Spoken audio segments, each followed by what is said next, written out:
Esta segunda lección sobre la epístola a los Colosenses va desde el capítulo 2, verso 13, hablan sus Biblias en Colosenses, desde el capítulo 2, verso 13, hasta el capítulo 3, verso 4, es toda una sección que tomamos para el estudio de esta noche, Colosenses 2, 13 a Colosenses 3, 4. Este pasaje se abre con una declaración extraordinaria. Cristo nos dio vida juntamente con Él. Está en Colosenses 2:13.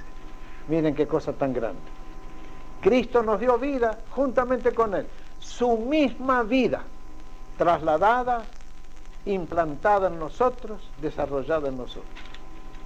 Esa es la gran enseñanza del apóstol Pablo en todas sus epístolas. La vida en Cristo.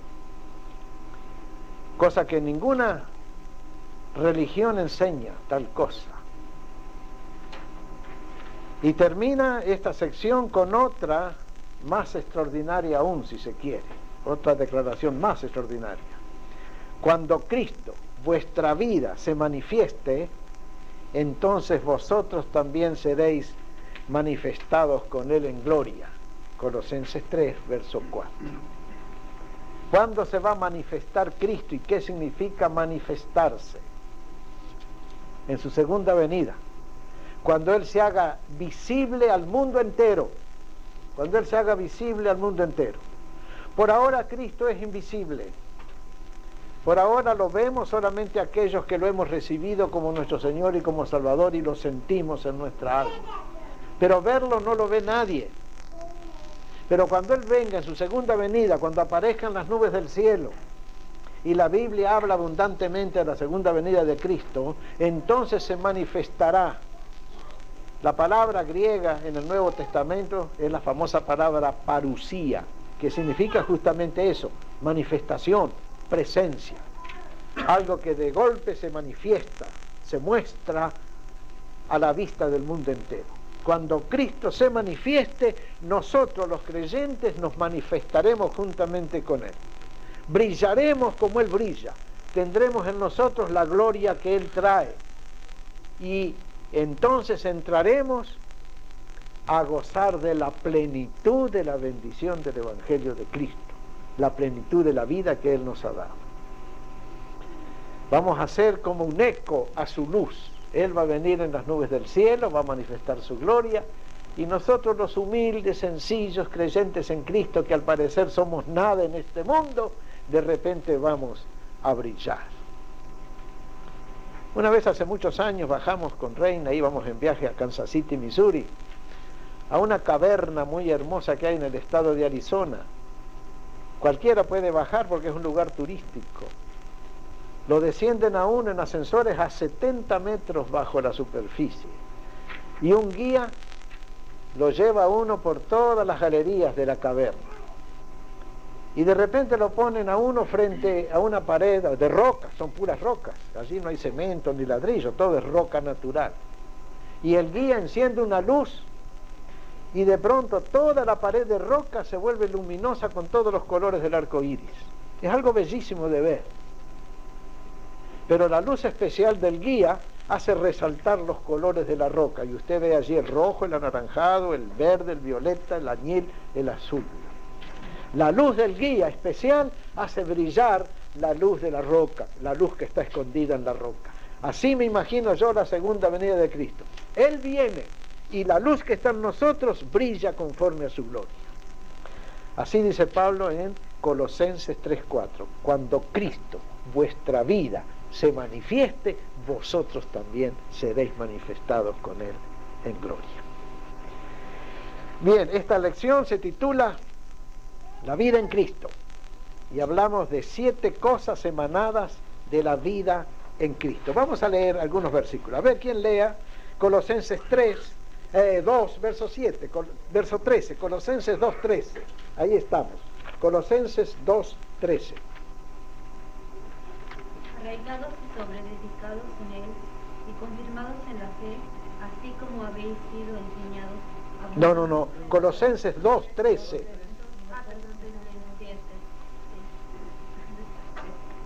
Y vosotros circuncisión de vuestra carne, os dio vida juntamente con él, perdonándoos todos los pecados. Nos dio vida juntamente con él y nos perdonó todos los pecados. ¿Será cierto? Sí es cierto, porque la Biblia lo dice. Todos nuestros pecados, sean cuales fueren, están perdonados. El sacrificio de Cristo es tan potente y tan perfecto, su sangre es tan valiosa, y Dios aceptó el sacrificio de Cristo en forma perfecta a favor nuestro, que todos nuestros pecados ya están perdonados. Ese es el Evangelio de la gracia, ese es el mensaje del amor de Dios. Esa es la palabra que tenemos que predicarle al mundo entero, porque el mundo entero vive bajo la angustia del pecado. Aquí Pablo dice, nos dio vida juntamente con él, nos perdonó todos los pecados. Hay una serie de versículos aquí, Mateo 1:21, Lucas 5:20, Lucas 7:47 al 48, Hechos 10:43, Hechos 13:58 y Efesios 1:7, que no los vamos a leer ahora para ahorrar tiempo. Pero todos estos versículos dicen lo mismo, que hay perdón de pecados en el nombre de Jesús. Y el que cree ya está perdonado, no necesita más. El que cree ya está perdonado. Por su fe en Jesucristo, porque Jesucristo llevó en la cruz nuestra culpa y sufrió nuestra pena, nuestro castigo. Punto número 2, en la hoja de estudio que ustedes, ¿todos tienen la hojita de estudios? Cristo, al morir en la cruz, anuló todos los decretos que había contra nosotros. Versículo 14. ¿Quién quiere leer Colosenses 2:14? Anulando el acta de los decretos que había contra nosotros, que nos era contraria, dándola de en medio y clavándola en la cruz. Al perdonarnos todos los pecados, por supuesto, por virtud de su sacrificio expiatorio, virtualmente eliminó toda ley que nos condenaba. Supongamos que a un hombre lo acusan ante la corte por cualquier delito. Están meses teniéndolo allí en juicio. Acumulan contra él una cantidad de cargos, que hizo esto, que hizo aquello otro, que delinquió aquí, que delinquió allá. Y después de varios meses en que el prosecutor está acumulando cargos contra el hombre, el jurado lo declara inocente. Bien, todas esas leyes que parecían condenar al hombre quedan totalmente sin efecto, son letra muerta, porque el hombre ha sido hallado inocente o ha sido declarado inocente por el jurado. Cuando Cristo nos declaró a nosotros inocentes, toda ley que pudiera condenarnos quedó anulada, quedó inservible. Esa es la enseñanza de Pablo aquí. Aquí Pablo habla de el acta de los decretos. Es otra manera de mencionar la ley de Moisés. Ya no estamos condenados por la ley porque estamos perdonados por Jesucristo. Y aún en los tribunales humanos, hermanos, cuando una persona es declarada inocente de un delito, ya no se le puede enjuiciar por el mismo delito. Se lo declaró inocente, bien o mal, queda inocente, no se le puede acusar por el mismo delito. Si comete otro, sí, pero por ese delito por el cual se le hizo juicio, no. Todas las leyes, reglamentos, decretos, disposiciones que lo acusaban quedan eliminadas, por lo menos para él. Y así ha pasado con la ley que nos condenaba. Desde el momento que Cristo nos perdonó, la ley desapareció. El apóstol Pablo dice que él está sin ley, pero vive en la ley de Jesucristo. Veamos unos versículos para afirmar esto que decimos. Romanos 8, 1 al 2, grandes versículos bíblicos. Romanos 8, 1 al 2.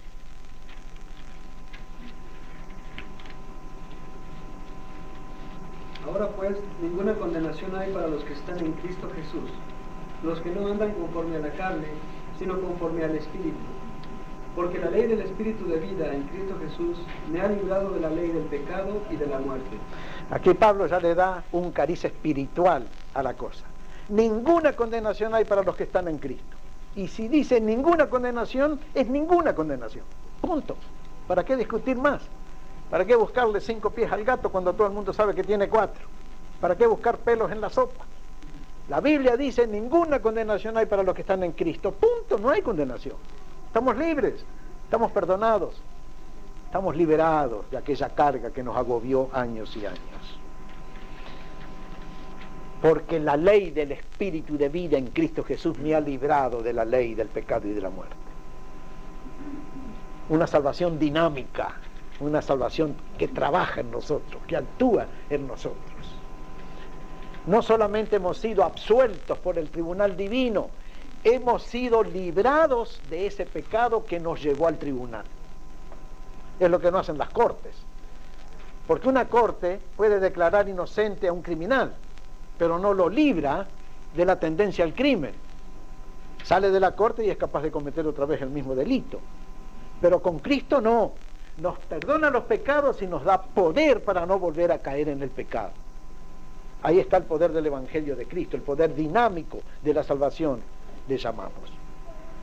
Gálatas 3, 13 al 14, otro gran versículo, otro gran pasaje. Gálatas 3, 13 al 14. Cristo nos redimió de la maldición de la ley, hecho por nosotros maldición, porque está escrito: maldito todo el que es colgado en un madero, para que en Cristo Jesús la bendición de Abraham alcanzase a los gentiles, a fin de que por la fe recibiésemos la promesa del Espíritu. Cristo nos redimió de la maldición de la ley. Redimir es comprar de nuevo. Estábamos por la ley y por nuestro pecado esclavizados, pero Cristo nos ha redimido, nos ha comprado para Él, pagando un precio legal. Redimir una cosa es pagar un precio legal por ella. Supongamos que yo me veo apretado, como siempre, tengo que empeñar el reloj. Voy a una casa de empeño, entrego mi reloj de oro, me dan $50 por él. Ok. Si yo no pago nunca los $50, nunca recupero mi reloj. Pero si yo junto plata y un día voy al prestamista y le doy $50, redimo mi reloj. Él me tiene que entregar mi prenda, mi reloj, porque yo le di el precio convenido. Bien, Cristo nos redimió del poder del pecado al precio de su sangre. Sangre perfecta, precio perfecto. Estamos redimidos. Ya el diablo no nos domina, ya la ley no nos domina, ya la carne y el pecado no nos domina. Estamos redimidos al precio de la sangre preciosa de Jesucristo. Amén. Cristo. Número 3 ahora, número 3. Cristo, al morir en la cruz y establecer una justicia mejor que la ley y proveer una salvación muy superior a la de la ley, expuso públicamente a los principados y potestades, dice nuestra versión. La versión Valera antigua, en este versículo dice: sacó a la vergüenza en público a los principados y potestades. Estos principados y potestades son aquellos ángeles que trajeron la ley. Cuando Dios dio la ley al pueblo judío, la dio por intermedio de Moisés, pero también de muchos ángeles que mediaron. Parece que los ángeles le explicaron, le leyeron la ley al pueblo. Por eso la Biblia dice en el Nuevo Testamento, no en el Antiguo, que la ley fue dada por mediación de ángeles. Y aquí Pablo le llama a esos ángeles principados y potestades. ¿Por qué usa en esta carta estas palabras principados y potestades para referirse a ángeles? Precisamente porque en Colosas pululaban los gnósticos, y los gnósticos usaban mucho esos términos: principados, potestades, autoridades, tronos, para referirse a ángeles. Los gnósticos adoraban ángeles más que a Dios mismo, más que a Cristo mismo. Y los gnósticos eran esa gente que creía que a Dios se llega por el conocimiento y no por la fe. Y todavía hay gnósticos aquí. Miren, acá yo recorté una nota en el diario que dice que un teólogo católico llamado Matthew Fox fue condenado por su propia iglesia porque está enseñando aquí en San Francisco, en una escuela que tiene, que Cristo es la manifestación del universo. Así dice él. El universo es el cuerpo místico de Cristo. Esa es una idea gnóstica, no es una idea evangélica, no es bíblica, no es escritural. Pero este hombre la enseña, y parece que juntó muchísima gente allá en San Francisco, y hace 8 años el Papa le ordenó callarse la boca y por un año no decirle una palabra porque estaba enseñando una herejía. Y después del año siguió diciendo lo mismo, pero ahora le han quitado sus órdenes. Ya no puede más él enseñar o predicar en el nombre de su orden. Digo esto para que vean ustedes que el gnosticismo todavía está vivo y fuerte en el mundo. Los testigos de Jehová tienen ideas gnósticas. Los mormones tienen ideas gnósticas.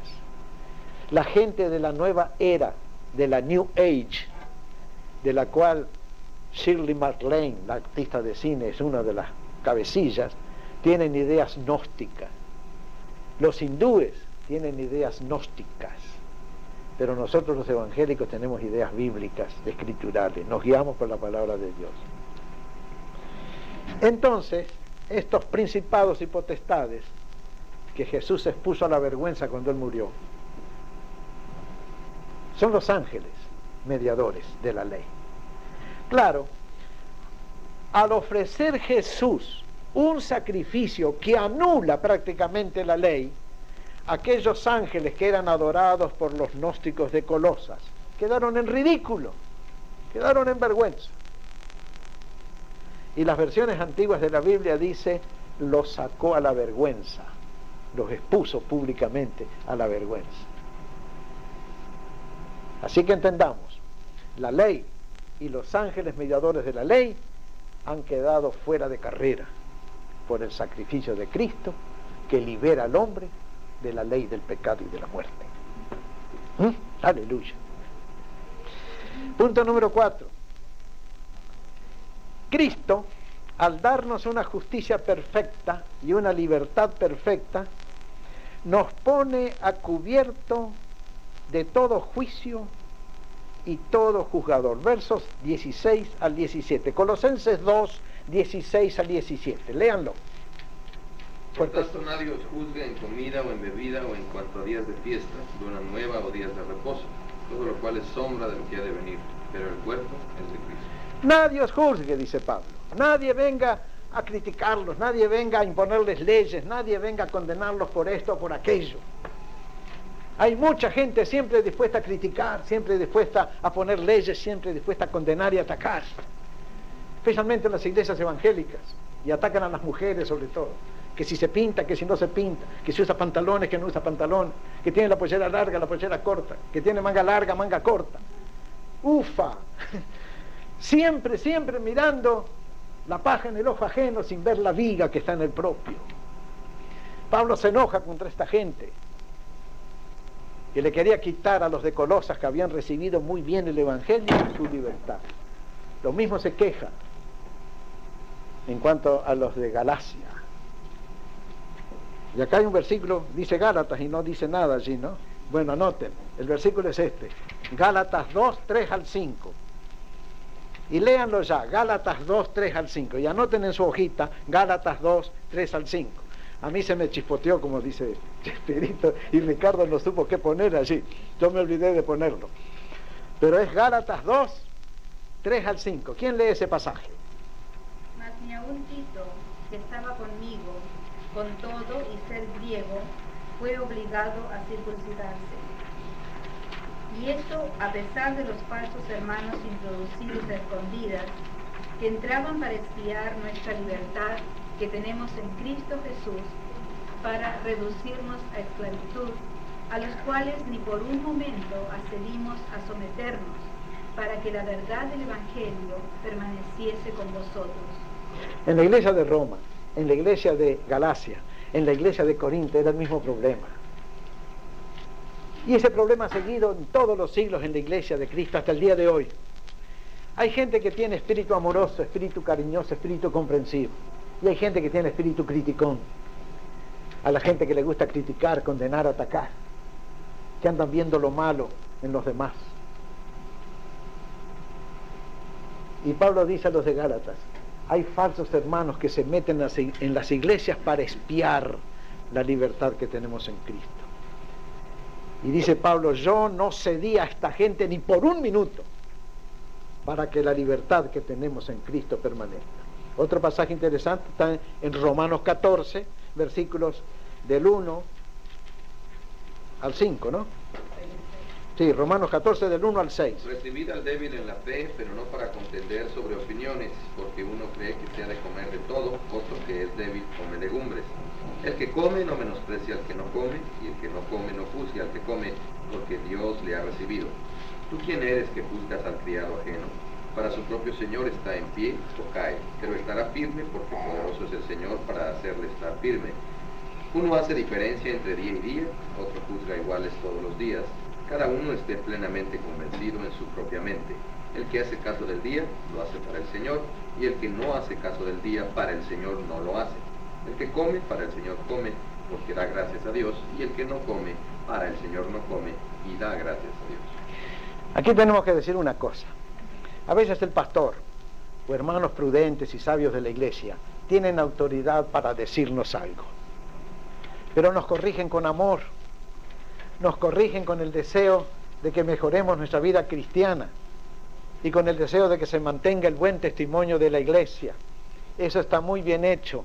El ministerio de aconsejamiento es ministerio espiritual, pero tienen que hacerlo personas maduras en la fe y sobre todo que tengan buen corazón. Seguro que si una persona es madura en la fe cristiana, también tiene buen corazón cristiano. Y si tiene buen corazón cristiano, es maduro en la fe. Esos tienen derecho y autoridad de corregirnos. Pero también hay gente que simplemente le gusta condenar, porque ellos mismos están acomplejados, ellos mismos están esclavizados a vicios secretos, vicios internos. Yo conocí un hombre en una iglesia. Llevaba 11 años de convertido. Había sido un gran borracho y un gran mujeriego. Y de golpe en una campaña evangelística en la iglesia pasó adelante y se libró de todas esas cosas. Yo lo conocí cuando ya llevaba 10 años de convertido. Pero para mí ese hombre no era cristiano. No manifestaba nada del amor de Cristo, nada de la paciencia de Cristo, nada de la tolerancia de Cristo. Había dejado el licor, sí, había dejado a las 5 mujeres que tenía y se quedó con una sola. Pero eso no es todo en la vida cristiana. ¿Dónde queda el amor? ¿Dónde queda la indulgencia? ¿Dónde queda la suavidad? ¿Dónde queda el gozo? Y este era diácono de la iglesia. Lo tuve que soportar 5 años. Muy amigo de señalar con el dedo. Muy amigo de señalar con el dedo a los demás. Pero para él no. Él no se señalaba. Se parece a ese loco del cuento. Y digo esto no para ustedes que son gente buena, pero por si acaso. En un pueblo había un loco que andaba con un vestido lleno de remiendos, de todos los colores los remiendos, ¿no? Y cuando le preguntaban, loco, ¿este remiendo de quién es? Ah, decía, este es el pecado de doña María porque hizo esto y esto y esto. Y este otro remiendo que tienes acá de color amarillo, ¿qué es? Ah, este es el pecado de don Felipe que hizo tal y cual y cual. En fin, el loco se conocía los pecados de todo el pueblo y para cada pecado y para cada pecador llevaba un remiendo de un color diferente. Pero aquí en la espalda llevaba un remiendo negro grandote así. Y cuando le decían, loco, ¿y este remiendo que tienes en la espalda, de quién es el pecado? Y él decía, ese es el pecado mío, lo he echado a la espalda para no verlo. Así hay mucha gente. Ven los pecados de los demás, pero el pecado propio lo echan a la espalda para no verlo. Esta gente era la que molestaba al apóstol Pablo en las iglesias de Roma, de Éfeso, de Galacia, de Colosas. Y Pablo protesta enojado y dice, no se sometan ni por un minuto a esa gente. Ustedes son libres en Cristo. Arréglense con Cristo. Y yo les digo, hermanos, si algunos los vienen a criticar porque se visten así o asá, porque hacen esto o aquello, díganle ustedes lo que dice Pablo allí en Romanos 14. ¿Tú quién eres que estás juzgando a un siervo de Cristo? Pero si es el pastor, no. El pastor tiene derecho. No, el pastor tiene derecho a aconsejar. Y tenemos un pastor que sabe aconsejar y aconseja con amor. Ahí está la diferencia. ¿Cómo criticamos? ¿Con amor o sin amor? Si criticamos con amor, está bien hecho. Pero si no vamos a criticar con amor, mejor no critiquemos. Alguien dijo que toda palabra la tenemos que hacer pasar por varios filtros antes de decirla. Número 1, si quiero decir algo, Filtro número 1. ¿Es verdad lo que voy a decir? Si no es verdad, no lo digo. Pero si es verdad, ya pasó el primer filtro. Segundo filtro. ¿Es necesario lo que voy a decir? Si no es necesario, no lo digo, aunque sea verdad. Tercer filtro. ¿Es oportuno lo que voy a decir? ¿Conveniente? Si no pasa ese filtro, no lo digamos. Y el cuarto filtro ¿es bondadoso lo que voy a decir? Si no es bondadoso, no lo digas. Estos 4 filtros sirven para hablar palabra cristiana en amor. Si no, somos esa gente criticona que Pablo censura en Romanos, en Corinto, en Gálatas y en Colosas. Bueno, sigamos. Punto número 5. Cristo nos ha dado un premio. Salvación completa, gratuita, perfecta y eterna. Ese es el premio. Salvación completa, gratuita, perfecta y eterna. Y nadie debe quitarnos ese premio. Los que adoran ángeles o santos y practican penitencias y abstenciones de esto y de aquello, entremetiéndose en lo que no han visto, o sea, Cristo mismo, no han visto a Cristo, no tienen a Cristo, no conocen a Cristo, solamente conocen ley y tradiciones, están vanamente hinchados por su propia mente carnal. Están hinchados, están inflados. Es curiosa esta palabra hinchado, ¿no? Busqué en el diccionario qué significa hinchado y significa vanaglorioso. Una persona hinchada es una persona vanagloriosa. Vamos a ver unos versículos. 1 Corintios 4, 19 al 20. Pero iré pronto a vosotros si el Señor quiere, y conoceré no las palabras sino el poder de los que andan envanecidos, porque el reino de Dios no consiste en palabras sino en poder. Allí, envanecidos significa hinchado. En otras versiones dice de los que andan hinchados. Y dice Pablo, cuando yo vaya a esa iglesia, voy a conocer, no las palabras son viento y se las lleva el viento. Voy a ver el poder espiritual que tienen de los que andan hinchados. Pablo buscaba el poder espiritual y no el palabrerío. Palabras tenemos todos, pero poder espiritual, sobre todo poder de amor, muy pocos. Otro texto. 1 Timoteo 6, 3 al 5. Si alguno enseña otra cosa y no se conforma a las sanas palabras de nuestro Señor Jesucristo y a la doctrina que es conforme a la piedad, está envanecido, nada sabe y delira acerca de cuestiones y contiendas de palabras, de las cuales nacen envidias, pleitos, blasfemias, malas sospechas, disputas necias de hombres corruptos de entendimiento y privados de la verdad, que toman la piedad como fuente de ganancia. Apártate de los tales. Aquí en este pasaje, la revisión 60 que todos estamos usando dice envanecidos. La versión Valera antigua dice hinchados. Está hinchado, nada sabe. Bueno, la palabra envanecido es más moderna y quizá da mejor la idea. Pero cuidado con aquella gente que anda hinchada, envanecida, infatuada, que se cree mejor que los demás hermanos, que se cree perfecto porque él se ha impuesto a sí mismo una disciplina. Si él quiere imponerse una disciplina, allá él, cúmplala y dé gracias a Dios, pero que no imponga a los demás lo que para él es un prejuicio. Eso está enseñando Pablo. Dice Rudyard Kipling, el gran escritor inglés, todos tenemos derecho a tener nuestras propias opiniones, con tal que se no las metamos por la tragadera a ningún prójimo. Todos podemos tener opiniones, pero por favor no seamos cargosos con esas opiniones. Es una buena regla de vida social. Lean 2:18 de Colosenses.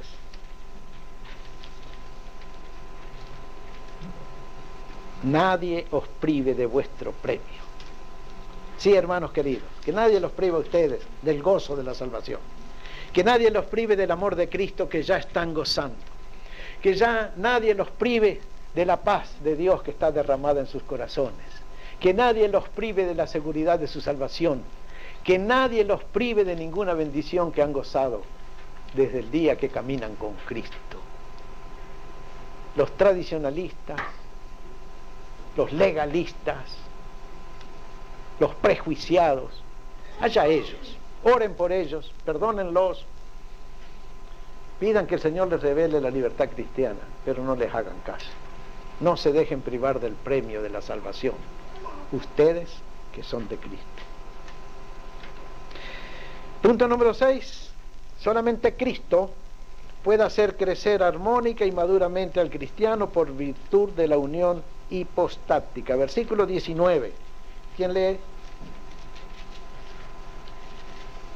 2:19 de Colosenses. Y no haciéndose de la cabeza, en virtud de quien todo el cuerpo, nutriéndose y uniéndose por las coyunturas y ligamentos, crece con el crecimiento que da Dios. Solamente Cristo da un crecimiento armónico a la iglesia. Y una iglesia que crece armónica es una iglesia que está unida, en que todos los hermanos son del mismo sentir, que todos los hermanos oran unánimemente. Hay diferencias de opiniones y de sentimientos unos a otros.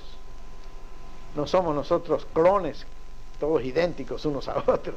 Cada uno tiene su personalidad, su carácter. Pero dentro de esa diversidad hay unidad en la iglesia. Y debe haber unidad. Y cuando hay unidad espiritual en la iglesia, todos los miembros de la iglesia, a la manera de un cuerpo sano, cooperan unos con otros. Cuando nuestro cuerpo está sano, todos los órganos del cuerpo trabajan al unísono y trabajan en armonía. Y armonía orgánica y armonía funcional es buena salud. ¿No es cierto? Armonía orgánica y armonía funcional del cuerpo es la buena salud. No hay ninguna enfermedad en nuestro cuerpo, no hay ningún órgano que se está saliendo de orden. Pero si una muela duele, pues ya no hay armonía funcional en el cuerpo. Una muela hace sufrir al resto del cuerpo. La iglesia es el cuerpo de Cristo y Cristo es la cabeza del cuerpo. Cuando todos crecemos en Cristo, en el amor de Cristo, la paciencia de Cristo, la dulzura de Cristo, o como dice Pablo en Corintios, la modestia de Cristo, toda la iglesia marcha bien, toda la iglesia marcha bien. Y cómo deseamos nosotros que Simi Valley, la iglesia Vida Nueva de Simi Valley, se mantenga en esta armonía y en este amor. Y me gusta que todos los hermanos que empiezan a venir a esta iglesia dicen que aquí experimentan algo distinto. Y así esperamos, seguir en el amor. Entonces, una pregunta. Si tanto los griegos como muchos de los que están hoy en lo de la nueva era, todos son llamados gnósticos porque buscan ese conocimiento fuera del orden divino, entonces nosotros podríamos bien llamarnos epignósticos, porque ese es el pleno conocimiento, ¿no? Epignósticos, sí. Vamos a agregarle eso a nuestra iglesia. No, porque epignosis es el pleno conocimiento y epignosis. La plenitud de Cristo. Eso sí. Anoten esa palabra, epignosis. Super conocimiento, ¿no? Eso somos nosotros. Para darles en la torre. O por lo menos tenemos el conocimiento que vale la pena. Jesucristo es mi Salvador. Cuando uno diga, yo soy gnóstico, no me hables de Cristo, pues yo soy epignóstico. Yo te hablo de Cristo. Más todavía, epignóstico. Amén. Lean Juan 15, versículos del 1 al 7. Uno de esos pasajes gloriosos. Evangelio de Juan, capítulo 15, versículos 1 al 7. La vid y los pámpanos. ¿Quién quiere leer este pasaje dulce como la uva? Yo soy la vid verdadera y mi Padre es el labrador. Todo pámpano que en mí no lleva fruto lo quitará, y todo aquel que lleva fruto lo limpiará para que lleve más fruto. Ya vosotros estáis limpios por la palabra que os he hablado. Permaneced en mí y yo en vosotros.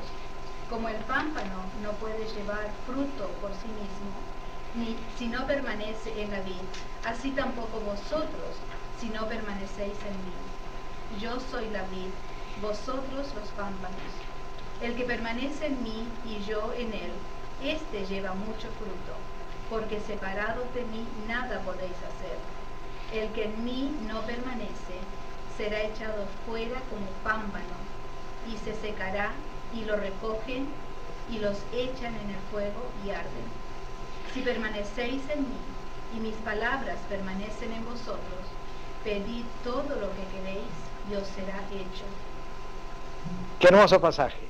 Jesús se compara a la vid y dice, yo soy la vid verdadera, vosotros sois los racimos. Qué hermosa unión, la de cada racimo con el tronco de la vid, cada racimo recibiendo la savia continuamente, y las uvas van madurando, madurando, madurando, hasta que son una de las frutas más exquisitas de la creación, muy usada en la Biblia como símbolo de la vida nueva. Y muy bien podríamos poner a nuestra iglesia vida nueva, un racimo de uva como símbolo, porque la uva es símbolo de la vida nueva espiritual en Cristo. Somos libres para crecer en Cristo y crecer en el amor. Cuando hablamos de libertad, hermanos, y esto va como advertencia saludable, nunca olvidamos las palabras del apóstol Pablo que dice, todo me es lícito, pero yo no me meteré debajo de potestad de nada. Todo me es lícito, pero yo no voy a caer en ningún vicio de aquellos vicios denigrantes y esclavizantes del carácter de la persona. Todo está permitido, pero no todo es conveniente. Y el cristiano maduro usa su criterio, usa su mente, su cabeza, y usa su sentido común iluminado por el Espíritu Santo. El alcohol es malo, pues no lo uso. El fumar es malo, pues no fumo. La droga es pésima, pues jamás la uso. El adulterio es pecado, pues jamás lo practico. Siendo libre para todo, yo me someto a una disciplina espiritual dada por Cristo para elaborar un cuerpo santo, un Espíritu Santo, una mente santa. Libres en Cristo para todo, por el mismo Cristo nos entregamos a una disciplina espiritual amorosa, no mórbida, no psicológica. Por amor a Cristo me abstengo de todas las cosas que Cristo no aprobaría. Esa es la vida cristiana verdadera. Me siento libre para todo, pero no practico todo. Por amor a Cristo me abstengo. Hago lo mismo que hace un joven bien nacido y bien criado cuando se casa, y en la ceremonia de casamiento repite las palabras del pastor: y renunciando a todas las otras mujeres te conservarás para esta sola mientras los dos viviereis. Y el joven dice, sí, lo haré. Y por amor a esa que ha escogido como esposa se abstiene de todas las otras. El cristiano, por amor a Cristo, se abstiene de muchísimas cosas lícitas en sí mismas, pero inconvenientes para la vida cristiana. Ahí tenemos la norma de la libertad cristiana. Bueno, vengamos al punto séptimo. La muerte del cristiano, virtudes y potencias emanadas de la muerte del cristiano con Cristo. A ver, ¿quién lee todo este pasaje completo? De Colosenses 2:20 hasta Colosenses 3:4. Pues si habéis muerto con Cristo en cuanto a los rudimentos del mundo, ¿por qué, como si vivieseis en el mundo, os sometéis a preceptos tales como no manejes, ni gustes, ni aun toques, en conformidad a mandamientos y doctrinas de hombres, cosas todas que se destruyen con el uso? Tales cosas tienen a la verdad cierta reputación de sabiduría en culto voluntario, en humildad y en duro trato del cuerpo, pero no tienen valor alguno contra los apetitos de la carne. Si pues habéis resucitado con Cristo, buscad las cosas de arriba, donde está Cristo sentado a la diestra de Dios. Poned la mira en las cosas de arriba, no en las de la tierra, porque habéis muerto y vuestra vida está escondida con Cristo en Dios. Cuando Cristo, vuestra vida, se manifieste, entonces vosotros también seréis manifestados con Él en gloria. Es una pregunta lógica. Si han muerto ustedes con Cristo, ¿para qué se someten a los rudimentos de la vida, especialmente los rudimentos religiosos? ¿Por qué se someten a preceptos tales como no manejes, no gustes, no mires, no toques, no oigas? Hay algunos pastores, predicadores que prohíben escuchar música. Dicen que la música es pecado. Prohíben escuchar música clásica. Cuando cierta secta de santidad de los Estados Unidos llegó a la Argentina, allá por 1930, ganaron muchas almas, pero les impusieron tales normas de vida que al final se hicieron antipáticos. Imagínense que la gente que tenía un canario, el día domingo tenía que cubrir la jaula del canario con un paño para que el canario no cantase el día domingo, porque era ofender a Dios si un canario cantaba. No se podían usar anillos ni los de compromiso, tenían que quitárselos y guardarlos o tirarlos porque era pecado.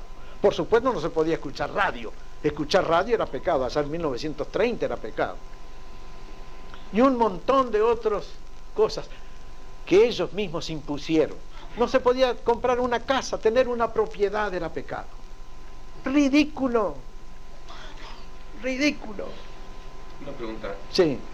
Aquí en el versículo 23, que está hablando de tales prácticas que son mandadas por las autoridades eclesiásticas, por decir algo, y dice al final que si bien es cierto que en culto voluntario tienen alguna sabiduría, no tienen valor alguno contra los apetitos de la carne, se refiere a que si uno lo hace por seguir una ley establecida de alguien, aunque se aleje de lo que supuestamente sería un pecado, en realidad el apetito de la carne no queda impune. No, ¿qué va? Lo acucia. Hablen ustedes con todos los monjes de los conventos, esos que practican el ayuno, la flagelación, el orar de rodillas sobre maíces, no granos de maíz para sufrir. Nunca logran una santidad de vida con prácticas de negación, de sacrificio, de penitencia. Siempre se están flagelando y siempre están pecando con el pensamiento. No hay ningún monje, lo puedo afirmar por el testimonio de muchos que han sido monjes, que han encontrado la libertad espiritual en el convento. Más aún en el convento hay más pecado que afuera. La carne no se mata con ayunos, con castigos, con latigazos. La carne se mata con el Espíritu Santo que da Cristo cuando uno se entrega a Cristo. Por eso dice Pablo, tales cosas tienen cierta reputación entre cierta gente de sabiduría. Si uno anda con cara de santo, así, mirando solo para abajo, no mira a ninguna mujer porque es pecado, parece santo, pero por dentro es un demonio, por dentro está lleno de basura. Claro que sí. Una vez, allá en Argentina, un pastor que había sido antes sacerdote muchos años en la Iglesia Católica y había estado en conventos en España, me dijo, mira hijo, cómo es la vida en los conventos. Tenemos en los conventos este dicho, entran sin conocerse, viven sin amarse, mueren sin llorarse. Esa es la vida de los conventos, y sin decirte nada del pecado interno que hay. Y me dijo, mira hijo, el 80% de los monjes es homosexual, el otro 15% tiene alguna mujer por ahí, y el 5% que resta se arregla como puede. Esa es la vida de aquellos que se someten a preceptos humanos. No matan la carne se mata con el Espíritu Santo, y el Espíritu Santo lo recibe el que recibe a Cristo, y entonces sí es libre de la ley del pecado y de la muerte.